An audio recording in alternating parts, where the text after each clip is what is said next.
इस्लापूरच्या भारतीय स्टेट बँकेतच चोरट्याने शेतकऱ्याच्या मुलीच्या बॅगेतून 13,000 केले लंपास।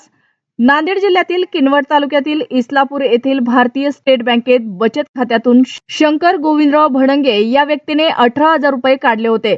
आपल्या मुलीसह बँकेत आल्याने भाग्यश्री शंकर भडंगे हिने त्यापैकी 5,000 शेतकऱ्यास दिले व उर्वरित 13,000 रुपये बॅगेत ठेवले होते।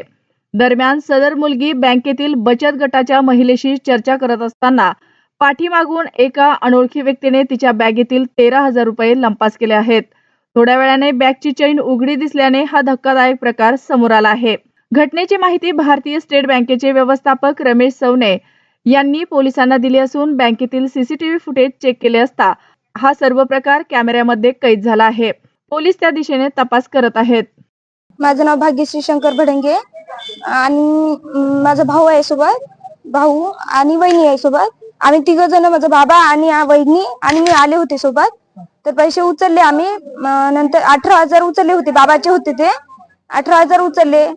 नंतर 18,000 उचलल्यानंतर ते बॅग मध्ये टाकले आम्ही, बॅग मध्ये टाकले। 18,000 होते, 18,000 बॅग मध्ये टाकले। 2 बंडल होते, म्हणजे एक 50चं होतं आणि एक 100 वाल्या नोटचं होतं।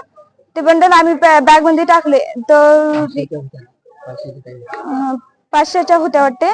तर त्यांनी टाकले ते आणि बॅग मध्ये टाकल्या। इथं गटाचे ते मॅडम आहेत ना, तर त्यांच्याजवळ ते एक आजोबा होते, त्यांची ते स्लिप भरून द्यायची होती म्हणून ते आले होते आम्ही तिथं, आणि त्या मॅडमला बोलायचं होतं आम्हाला म्हणून तिथं आल्या होत्या। तर ते एक माणूस म्हणजे मागं होता आणि ते खूप जवळ येऊन थांबला होता, मला माहित नाही, माझं लक्ष नव्हतं मागे।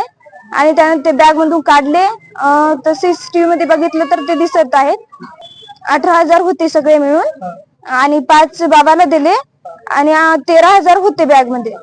13,000 म्हणजे 100च्या नोटा होत्या, त्या 13,000 बॅग मध्ये होते। ते चेन काढून त्याने घेतले।